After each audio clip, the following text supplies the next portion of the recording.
It has taken 60 hours, 60 hours for the Mumbai police to finally find Mihir Shah, the son of a ruling party leader in the state of Maharashtra. Early in the morning on Sunday, driving his BMW at a high speed, he crashed into a fisherman and his wife, killing Kaveri, 45 years old, dragging her body despite being asked to stop, and then fleeing from the spot and evading the law for 3 full days. Now, viewer, you might think, well, it's good that Mihir Shah has finally been arrested. But I'm here to give you the bad news about a story. Of course, it's good that he's been arrested, even if it's 60 hours after he evaded the law after the accident, after killing a woman. The fact remains, viewer, that we will now never know whether Mihir Shah was drinking or not. We will never know how much alcohol, if any, was there in his system.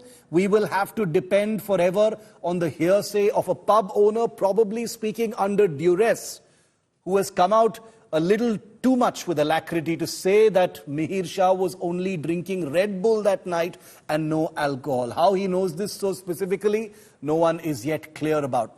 But 3 days after he evaded the law, after killing this woman, Kaveri Nakwa, Mihir Shah has been arrested, but the case has already been damaged beyond recognition. Because remember, he was in touch with his father, a shameless leader of the ruling party in Maharashtra, who reportedly advised him to switch seats with the driver. So even the driver's family now has probably been destroyed irreparably. But most important of all, medically, forensically, this case has been irreversibly damaged.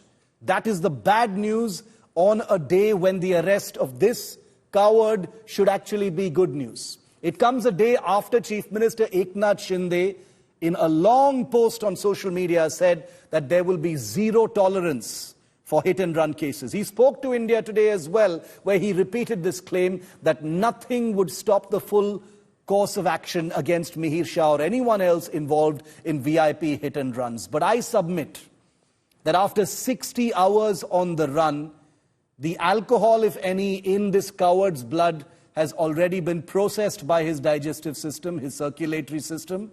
Nobody will know whether he was drinking under the influence or not. And the reason I say it, viewer, is because that element would make this case an even bigger case.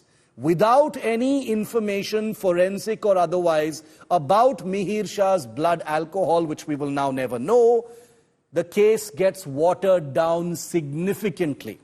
If he was driving at a high speed under the influence, that adds more years to his potential sentence at the end of the case.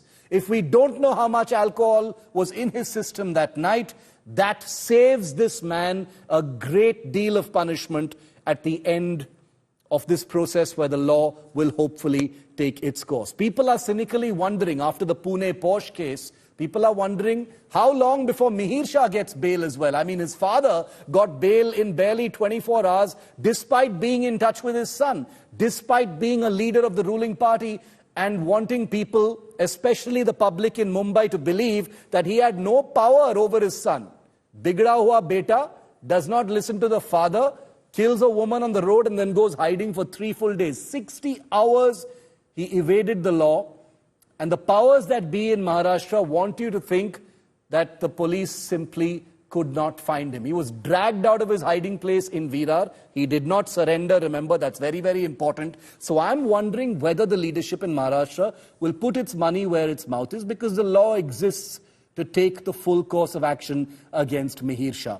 Will it do so is the question. And what punishment will be taken against him for running away from the law for 3 full days? 60 hours running from the law.